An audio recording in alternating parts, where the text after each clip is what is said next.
আমার বিশ্বাস হয় না যে ইনশাআল্লাহ আগামীতে অদূর ভবিষ্যতে সেই ব্যবস্থা না ফিরে আসবে, বাংলাদেশের জনগণ সেই ব্যবস্থা ফিরে আসতে পারবে বলে আমার মনে হয় না। যদি তাই হয়, যদিও বক্তব্যটা আমার একটু অন্য পর্যায়ে চলে যাচ্ছে, তবুও নির্বাহী কর্মকর্তা আমাদের অভিভাবক বলতেই হবে। সকলেরই ভাবা উচিত, দেশের পরিবেশ পরিস্থিতি অনেকটা চেঞ্জ হয়ে গিয়েছে, আগামী তো চেঞ্জ হবে। সেই মনোবাসনা এবং মনোভাব নিয়ে প্রত্যেকটা কাজকর্ম রাজনৈতিক ব্যক্তির যেমন করা উচিত, ঠিক তেমনি প্রশাসনিক কর্মকর্তা বা বিভিন্ন জনগুরুত্বপূর্ণ যারা দায়িত্বে আছেন তাদেরও সেই মানসিকতা নিয়ে জনগণকে সম্পৃক্ত করে কাজ করা উচিত বলে আমি মনে করি। আমার এই কথাটি আমাদের নির্বাহী কর্মকর্তা মহোদয় খুব দক্ষ প্রাজ্ঞবান একজন ব্যক্তি বিবেচনা করবেন। সবশেষ আরেকটা কথা আমাদের নির্বাহী মহোদয়কে বলতে চাই, ভালো মানুষ ভালো লাগে ওনাকে, আমি যদিও কম আসি।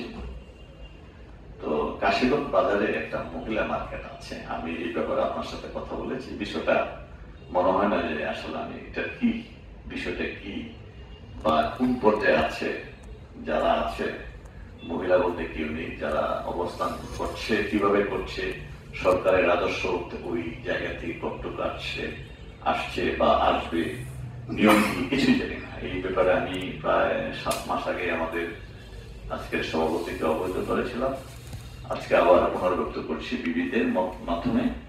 আপনি বিষয়টা যদি একটু দেখেন, আমি ফেসবুকের কল্যাণে দেখেছি যে ত্রিশাল সদরের মহিলা মার্কেট চমৎকার একটি ব্যবস্থা আপনি বাস্তবায়ন করেছেন। আমি আশা করব আমার ইউনিয়নের মহিলা মার্কেটের ব্যবস্থাপনাটাও যে নিয়ম আছে নীতিমালার মাধ্যমে আপনি বাস্তবায়ন করবেন, এই প্রত্যাশা রাখি। যারা আজকের এই আইন শৃঙ্খলা মিটিং এ আসছেন সকলকে ধন্যবাদ জানাই। আগামীতে আইন শৃঙ্খলা পরিস্থিতির উন্নয়নে আমরা ভূমিকা পিছনে রেখেছি, আগামীতে রাখবো, এই প্রত্যাশা ব্যক্ত করে আমাকে দাওয়াত দেওয়ার জন্য ধন্যবাদ জানিয়ে আমি আমার কথা শেষ করছি। আল্লাহ হাফেজ। তো একটা বিষয় আমি আজকের সভাপতিকে অবহিত করতে চাই। আমি প্রতিটি মাসিক সভায় উপস্থিত থেকেছি এবং ভূমিকা রাখার চেষ্টা করেছি। প্রত্যেকটা সবারই মনে হয় একটা চিঠি ইস্যু হয় এবং এজেন্ডা ভিত্তিক কিছু কথাবার্তা থাকে। সেক্ষেত্রে আজকে যে মিটিং এ আসলাম, আসলে আজকের আলোচ্য বিষয়টা কি এটা আসলে আমি নিজেও জানি না। আমি যে আমাকে ইনভাইট করেছে উনি অবশ্য ওনার পরিচয়টাও দেন আমাকে। উনি বলছে যে আগামীকাল সকালে 11টায় আইন শৃঙ্খলা মিটিং, প্লিজ আপনি উপস্থিত থাকবেন।